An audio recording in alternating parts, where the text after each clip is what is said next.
diziam: o impossível não é um fato, o impossível é uma opinião. Criar um mundo justo, isso é impossível, na tua opinião. Criar uma sociedade fraterna, solidária, amiga, alegre, isso é impossível, na tua opinião.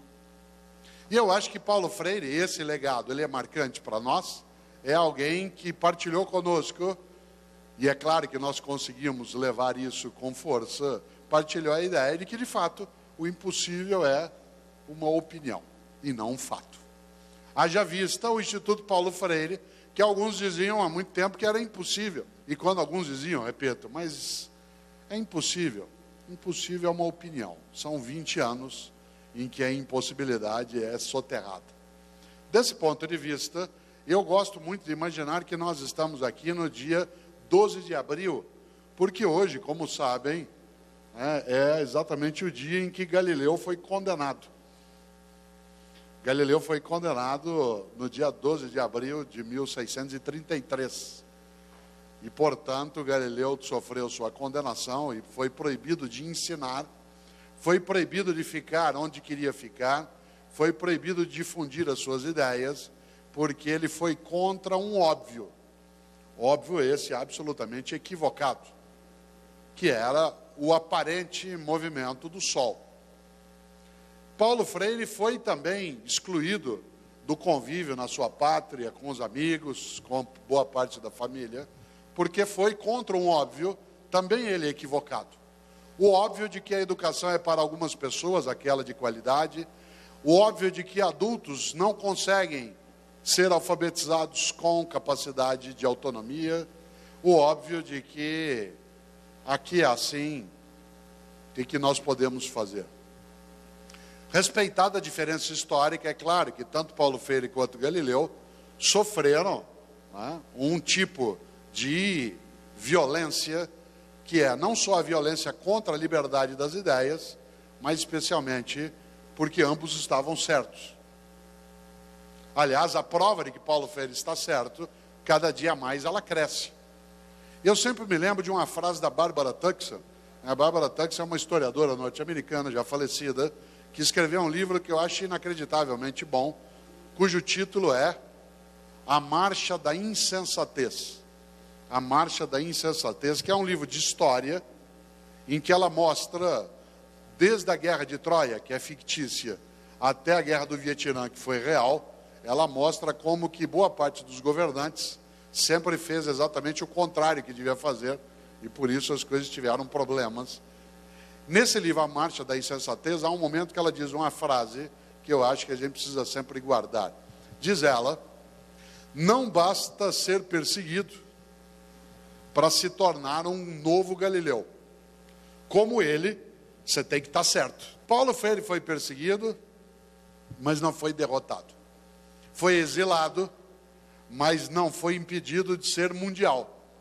Foi colocado fora da sua pátria, mas ganhou todas as pátrias. Foi expatriado e conseguiu ser, como sabem, o brasileiro com o maior número de títulos honoris causa da história dessa nação. Não basta ser perseguido para se tornar um novo Galileu. Como ele tem de estar certo. E Paulo Freire estava certo. Estava certo em relação à possibilidade de uma teoria do conhecimento que fosse libertadora. Estava certo em relação à possibilidade da presença da alegria no trabalho pedagógico. Estava certo em relação à possibilidade de universalizar os direitos, os desejos, os sonhos. Paulo Freire sonhou muito e partilhou conosco o sonho. Não confunda sonho com delírio. Há uma diferença entre sonho e delírio. Sonho é aquilo que você deseja, mas tem viabilidade. Delírio é o desejo sem ser viável. Por isso, quando Paulo Freire imaginava, sem dúvida, que o impossível é uma opinião, é claro que ele não supunha que qualquer coisa era possível, porque isso seria sair da racionalidade.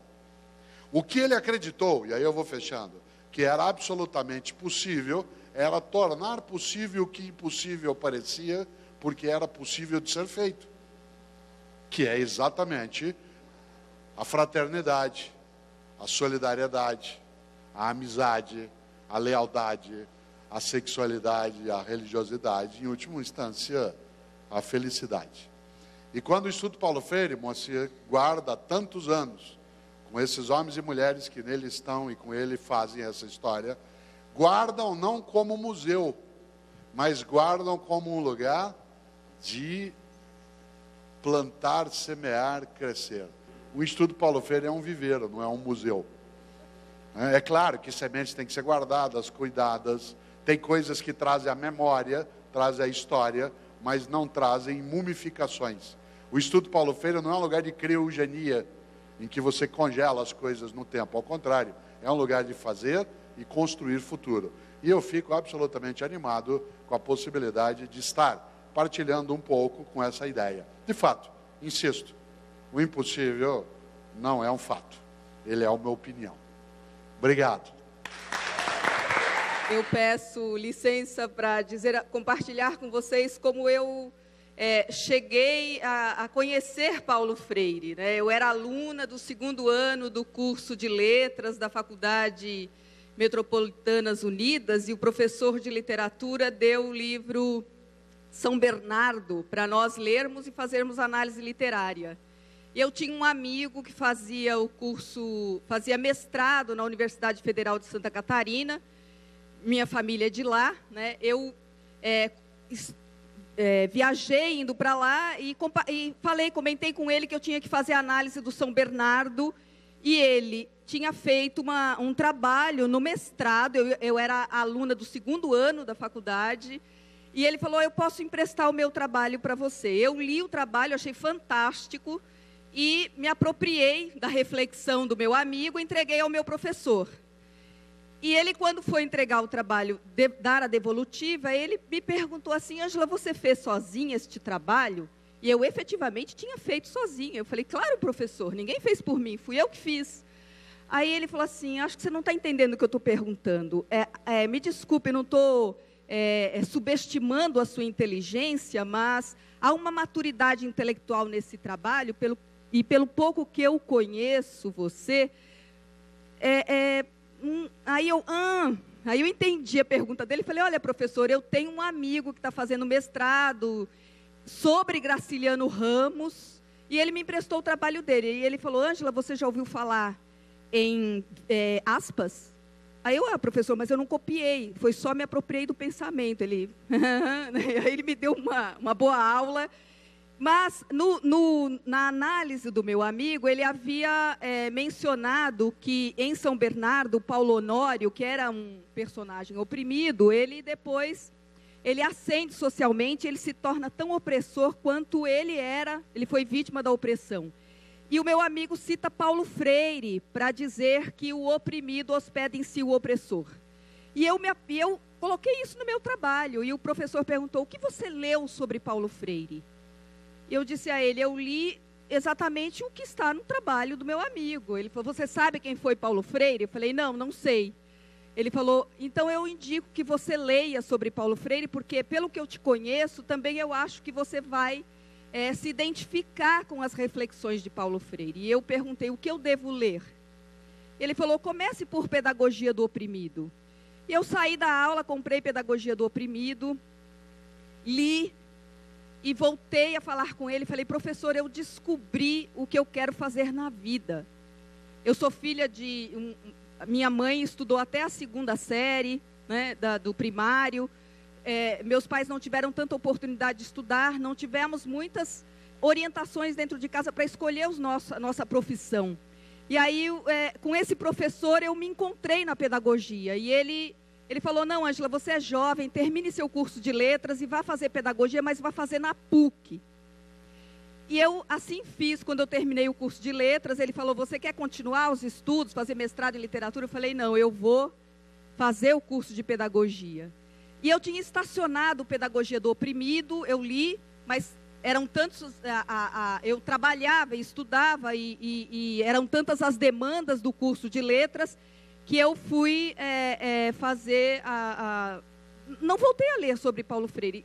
Fazendo o curso de pedagogia na PUC, depois tive a oportunidade de aprofundar e conhecer Paulo Freire, e aí Me tornei professora de escola pública, municipal, estadual, e prestando mestrado na USP, conheci o professor Gadotti e, de repente, recebi o convite para trabalhar no Instituto e tive a oportunidade de conviver com Paulo Freire, que desde há muito tempo é minha estrela guia, onde eu referencio o meu trabalho. Então, eu queria deixar como depoimento desses 20 anos, estou no Instituto desde 94, a felicidade que é trabalhar numa instituição onde a gente tem a oportunidade de desenvolver um trabalho com tanta afinidade.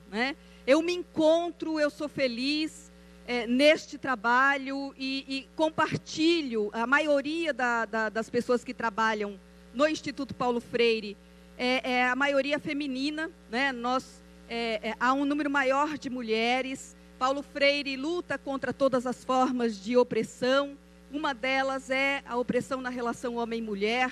E no Instituto Paulo Freire a gente experimenta o exercício de viver num mundo em que as relações entre homens e mulheres e outras orientações, pessoas de outras orientações afetivos-sexuais, a gente experimenta essas relações de respeito, de valorização do nosso trabalho, de desafio para o exercício pleno da nossa humanidade, dessa dimensão feminina. Nós somos desafiadas a estudar, a planejar, a compartilhar o projeto do Instituto Paulo Freire, convivendo com homens que estimulam e que compartilham esse desafio de construção de um outro mundo possível a partir do trabalho que o Instituto realiza.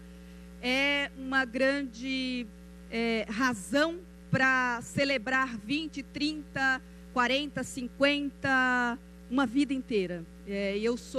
Se viver 100 anos, serei 100 anos grata por ter tido a oportunidade de um dia um professor ter me apresentado Pedagogia do Oprimido, de um dia ter a oportunidade de ter conhecido Paulo Freire, o seu pensamento, de um dia ter a oportunidade de conviver com seres humanos tão fantásticos, tão especiais. Paulo Freire é sempre esta grande oportunidade de ele abre portas em todos os espaços, em tantos tempos, para que a gente possa viver plenamente esse convite permanente a aprofundar a nossa elaboração enquanto seres humanos. Esse é um momento de grande celebração da existência humana deste planeta Terra.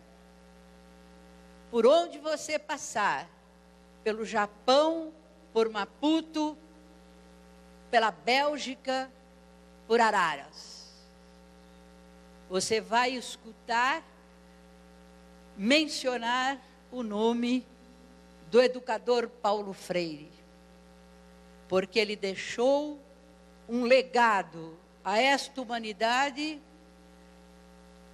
de um tamanho incomensurável, que não pode ser medido por ninguém, embora esteja no coração do Instituto Paulo Freire, na Universidade Católica, na USP, em todos os cantos, em todos os lugares dessa grande cidade que o acolheu de coração quando ele voltou do exílio. Naquela época, minha filha pequena, Juliana, que tinha me perguntado o que era uma estátua, e eu tinha dito a ela: estátua é uma coisa muito importante, uma homenagem a pessoas que dão a sua existência pela existência de milhares e milhões de pessoas. E quando Dom Luciano me deu de presente ir buscar um tal de Paulo na casa do Velfore de Madalena, um bilhetinho, eu não sabia que eu teria a chance de conhecer pessoalmente aquela figura mansa, serena, concreta. Então desmaiei. Acordei sendo abafada, etc. E quando fizemos a peregrinação por São Paulo inteiro, nas comunidades eclesiais de base, aonde estavam os centros educacionais comunitários, etc., perguntei a ele: o senhor quer tomar um cafezinho na minha casa? E por que não? Quase que foi o segundo desmaio. Ele foi. E todos os que estavam atrás da caravana também foram. Eu tive que comprar 60 pães, não sei quantos litros de leite e pó de café para fazer aquela grande celebração naquela casa. Mas quando ele chegou na porta, eu disse: se o senhor puder, me espera um minuto. Vem cá, Juliana, que estava na soleira da porta ali. Aqui tem uma pessoa que eu quero que você olhe para ela, bem fundo, porque é histórico esse passo que ele dá para dentro do território da nossa casa. Ela olhou bem para ele e disse: ele é uma estátua, mãe? Ele disse: eu sou uma estátua, um patrimônio histórico, como o senhor vive falando. Agora, eu ando, falo, sinto, etc, etc. E essa menina hoje continua a obra, e a filha dela continua a obra, e as obras no Núcleo de Trabalhos Comunitários da PUC de São Paulo. Aquele coração pulsa, porque ele escreveu a pedagogia do oprimido, marginalizado, excluído, desigual, aquele que precisa do apoio, do incentivo e da libertação. Por isso, uma pedagogia, em segundo lugar, de uma educação que liberta, que é uma prática libertadora. E caminhando ainda, ele vai tecendo e bordando uma pedagogia da história, que diz que é pedagogia da esperança. E dizia que a esperança era esperançar, era verbo, porque ele era o dono da palavra ação. Ele dava às coisas um sentido e um significado sublime da palavra ação. Palavra ação, ação, reflexão e construção de uma produção teórica incomensurável. Que todos na África, seja Cabo Verde, seja Maputo, seja Guiné-Bissau, conhecem este homem que por lá andou. E ele sempre dizia: ao andar, marque o seu passo, deixe a sua história, a sua dignidade, a sua postura e a sua responsabilidade social. Porque esse é o verdadeiro trabalho desvelador, que tem consciência, ciência de uma consciência que tem compromisso de transformação. Transformação. E ele dizia mais uma frase: quem não se transformou, não consegue transformar o mundo.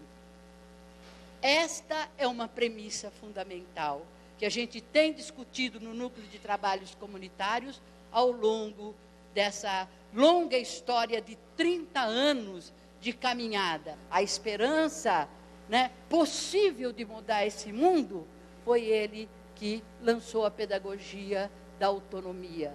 Autonomia essa que é a alteridade da realização da cidadania dessas pessoas que leem a palavra, mas entendem o mundo. Então, eu creio que essa experiência inusitada de ter convivido tantos anos com esse homem, me fez melhor, me fez fraterna, me fez comprometida com a vida. Porque ele dizia: a vida é um sonho, sonhando com as possibilidades de ser o sonhado. E nós hoje concretizamos esse sonho. Em nome do Movimento dos Trabalhadores Rurais Sem Terra, então, gostaria de agradecer imensamente ao convite, a oportunidade de participar desse momento de celebração junto ao Instituto Paulo Freire, reiterando nosso profundo reconhecimento, não só à obra, mas à vida desse intelectual militante que ele foi e que continua sendo nossa referência. Nossa admiração e o nosso alinhamento com as ideias presentes no seu legado se dão, sobretudo, pelo seu compromisso com as classes populares. E que, para nós, está cristalizada numa consolidação conceitual da educação como uma ação que não pode ser considerada jamais neutra. Esse alinhamento com os ideais e com as práticas do professor Paulo Freire se dá no nosso acúmulo, na nossa elaboração da pedagogia do movimento, enquanto pedagogia, enquanto educação que se realiza através da luta cotidiana de milhares e milhares de homens e mulheres trabalhadoras do campo e da cidade do nosso país. Sobretudo, pela sua referência de insociação entre a teoria e a prática, e da intencionalidade pedagógica, da emancipação de homens e mulheres, da constituição de sujeitos históricos capazes de compreender e transformar a realidade. Prova disso é que, mais uma vez, nós estamos aqui em jornada de lutas. Essa jornada nacional de luta pela reforma agrária se dá no mês de abril, em que, no dia 17, nós temos como marco o Dia Nacional de Luta pela Reforma Agrária, em memória aos 19 companheiros e companheiras assassinados em Eldorado dos Carajás. Esse massacre completa essa semana 15 anos de impunidade. Então, além de nesses 15 anos a gente não ter provas de uma mudança efetiva no sentido de melhorar as condições de vida da população com uma intencionalidade política de fato, isso se expressa por uma demanda concreta de assentar, de proporcionar o acesso, não só à terra, mas a todas as condições para uma vida digna, a 100 mil famílias acampadas hoje debaixo da lona preta por todos os estados do nosso país. Nós estamos em meio também ao lançamento de uma campanha pela educação do campo e contra o fechamento de escolas. A gente tem acompanhado nos últimos 10 anos um processo de fechamento de escolas do campo e de transferência de matrículas de homens e mulheres, meninos e meninas de todas as idades para escolas que não condizem com a realidade das nossas famílias, que estão, de fato, no campo e que têm o direito a uma educação que considere a especificidade das suas condições de vida, suas culturas, os seus saberes, como o professor Paulo dizia. Em campanha também contra o uso de agrotóxicos. E, nesse sentido, fica também a nossa reflexão do que significa a nossa relação, não só com o modo de produção, não só com as formas de opressão que o nosso povo ainda sofre, mas também da nossa relação com a natureza. De que relação com a natureza nós pretendemos estabelecer daqui para frente? De que tipo de alimentação nós queremos para as gerações que virão? Humildemente, mas também com brio, que a gente encerra a nossa breve saudação, dando os parabéns mais uma vez, por mais um ano consecutivo, às realizações e conquistas do Instituto, na divulgação dessas ideias e dessas práticas referenciadas na obra e na vida do professor Paulo Freire. Obrigada.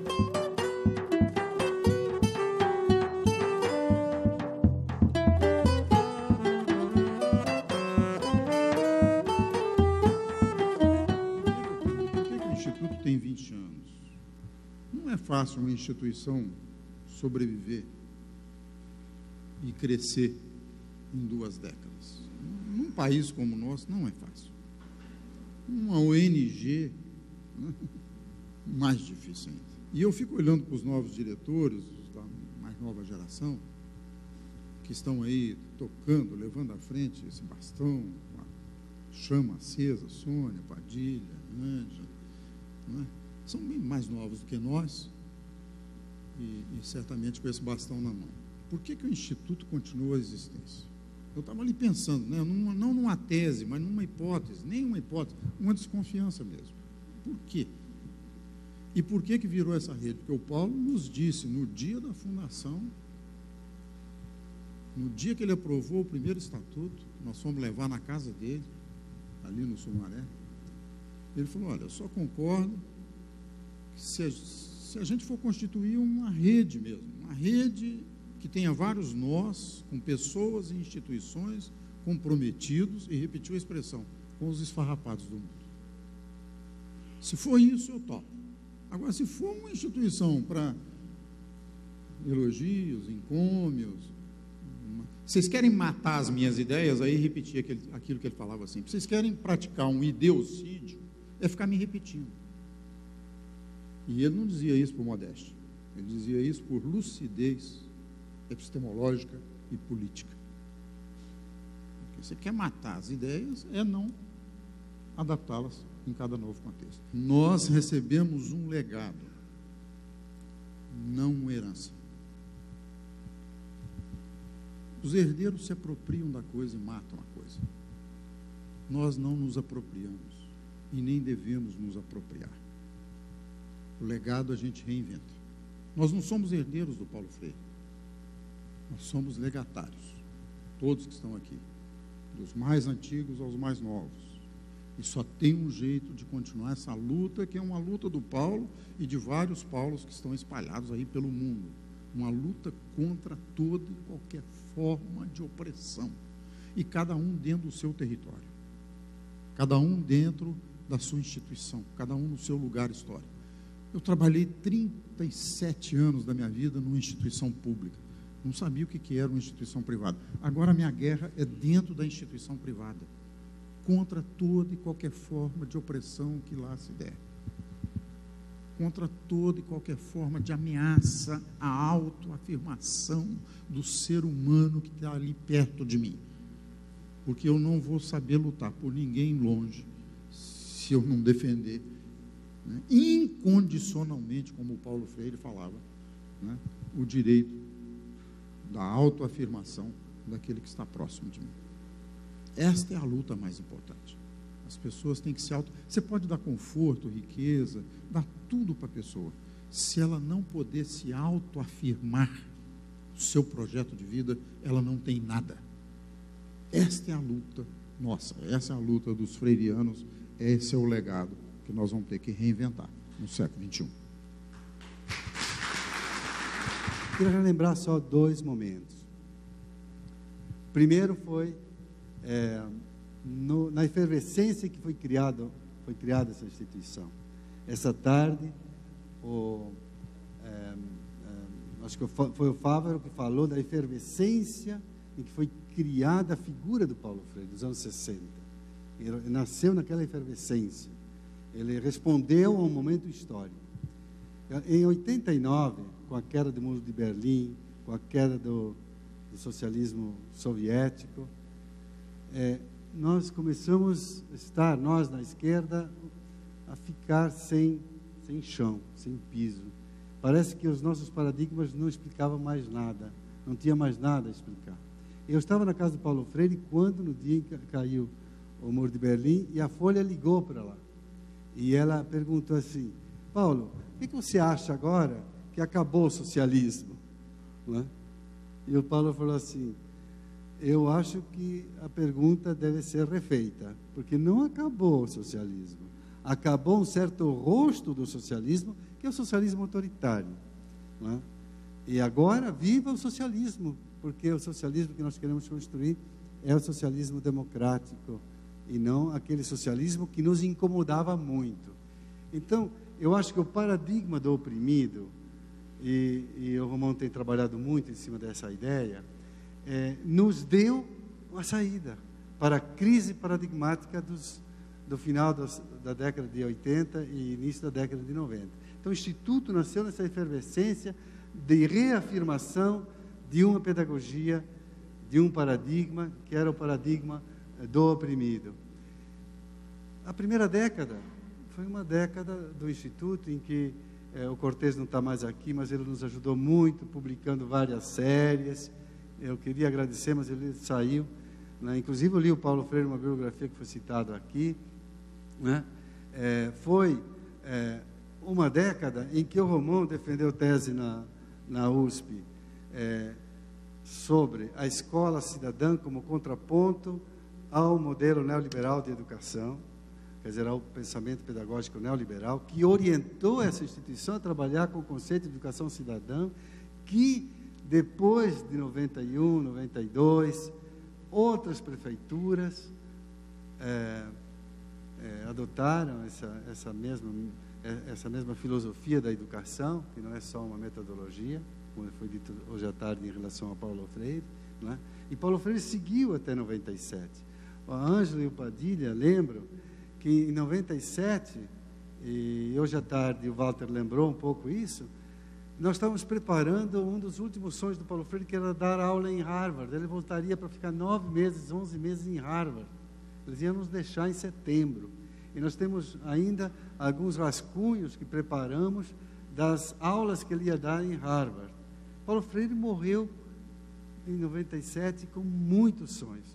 E um dos últimos sonhos foi da Escola Cidadã, que ele, no final, quando terminou a Secretaria Municipal de Educação, que nós trabalhamos com o conceito de educação, escola pública popular, e ele começou a falar disso. Essa escola é a escola de companheirismo, a escola de comunidade que vive a experiência tensa da democracia. Essa é a experiência que ele deixou. Então, na primeira década, trabalhamos muito com o currículo da educação cidadã, com a gestão democrática, fizemos cursos de formação, o PEC, vocês lembram que nós andamos por essas cidades lá no interior, tem gente aqui que trabalhou, inclusive, no PEC, na época, o projeto de educação cidadã. Então, foi marcada, quer dizer, pegar o legado de Paulo Freire, trabalhar com ele na escola, na educação. Aí, a partir da segunda década, do ano 2000, nós nos envolvemos muito com os fóruns. Quero lembrar aqui 2 pessoas que não estão, que foram convidadas, mas não puderam participar, que é a Salete e a Cátia, que trabalharam, sim, nessa década, nessa linha da formação dos fóruns, que nós vamos continuar trabalhando nos fóruns, né? E essa segunda década, que é a primeira década do milênio, nos abriu os olhos para um outro oprimido, a terra. A terra vista como uma única comunidade. A terra também como um dos oprimidos, o maior de todos os oprimidos. Então, essa percepção nos levou não a renunciar à pedagogia do oprimido, mas a escrever um novo capítulo da pedagogia do oprimido, que era a pedagogia da terra, que é a ideia da educação para a sustentabilidade, para a planetariedade, para a cidade planetária, como a Mazé bem lembrou esta tarde. Então, nós agregamos nessa segunda década mais um paradigma, que é o mesmo paradigma aplicado à Terra. E aí, a missão continua a mesma, continuar a reinventar Freire. Mas o lema nosso, vocês podem ver nos cartazes lá fora, é compromisso com a cidadania planetária. A ideia que você bem colocou na sua fala, no vídeo, a ideia de que o ITPF só tem sentido se ele se constituir numa rede. E hoje nós estamos em 28 países, tem gente de 90 países que estão aí circulando com obras de Paulo Freire, através da Unifreire. No ano 2000, e 2001, essa outra década, nós iniciamos um novo momento. E agora nós estamos de frente de grandes desafios. Eu acho que nós vamos estudar em profundidade os 7 princípios, as 7 precondições que a Ana Maria Saúl nos colocou hoje aqui à tarde. É de uma riqueza extraordinária. E essas 7 teses se contrapõem, Ana, eu não sei se você percebeu, fez de propósito, aos 7 pecados do capital. São 7 teses contra os 7 pecados do capital. E nessa nova década que se avizinha aí, nós temos agora mais 10 anos pela frente, não é isso? Padilha, Sônia, Ângela, todos nós. Quer dizer, qual é o desafio, o grande desafio, esse grande desafio que está contido lá nas teses dela? Eu acho que o Fórum Paulo Freire, que realizado pela primeira vez em África, chamou atenção, muita atenção. Eles estão falando tanto na sociedade do conhecimento, então está na hora de nós discutirmos que conhecimento. Que conhecimento é esse? Que conhecimento é esse que está incorporado nas universidades? E que, salvo honrosas exceções, tem servido tão pouco à causa dos oprimidos. Que conhecimento é esse que o Instituto vai produzir alternativamente? Os institutos. Que saberes são esses que são produzidos em outros lugares de enunciação social e que nós não damos visibilidade a eles? Então, talvez a grande tarefa para nós, nessa suposta sociedade do conhecimento, seja a própria discussão do conhecimento. Do que é conhecimento. Os que já fizeram essa história, nós podemos colaborar, mas são vocês que estão pegando bastão, como disse, eu acho que foi a Ângela que falou, não é? Que deverão elaborar esse novo momento. Eu acho que nós podemos dizer, olha, nós fizemos um caminho, mas eu acho que o Paulo Freire, quando disse, para mim continuar, não podem continuar comigo, não é? Para me seguir, textualmente ele falou, para me seguir, vocês não podem me seguir, significa que nós não podemos fazer o caminho por vocês, por aqueles que estarão continuando nessas próximas décadas na instituição. Nós retoma aquilo que o Romão acabou de dizer. Se nós temos 20 anos, é porque temos um peso aí, que é o peso de um legado. É isso que permanece e permanece sendo... Só pode permanecer se for reinventado com a mesma ética, com o mesmo compromisso, com a mesma lealdade com os esfarrapados do mundo. Eu acho que a dedicatória da pedagogia do oprimido, né, é ainda para todos nós um guia nessa travessia que nós temos que fazer para uma outra sociedade, para um outro mundo possível. Obrigado.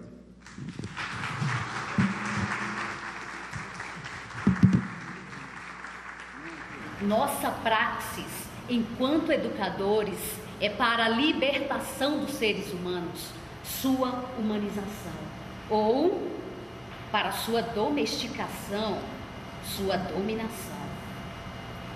E agora, José? A festa acabou, a luz apagou, o povo sumiu, a noite esfriou. E agora, José? E agora você? Você que é sem nome, que zomba dos outros, você que faz versos, que ama e protesta. E agora, José? Está sem mulher, está sem discurso, não pode fumar, não pode beber, cuspir já não pode mais. A noite esfriou, o dia não veio, o bonde não veio, o riso não veio a utopia e tudo fugiu e tudo mofou. E agora, José? Suas doces palavras, seu estante de febre, sua bula em jejum, sua biblioteca, sua iabra de ouro, seu terno de vidro, sua incoerência, sua justa raiva, seu ódio. Dia seguinte, ao sair da construção, o operário foi de súbito cercado pelos homens da delação e sofreu por destinado sua primeira agressão. Teve seu rosto cuspido, teve seu braço quebrado, mas quando perguntado, o operário disse não! Loucura! Gritou o patrão. Não vês que te doeu?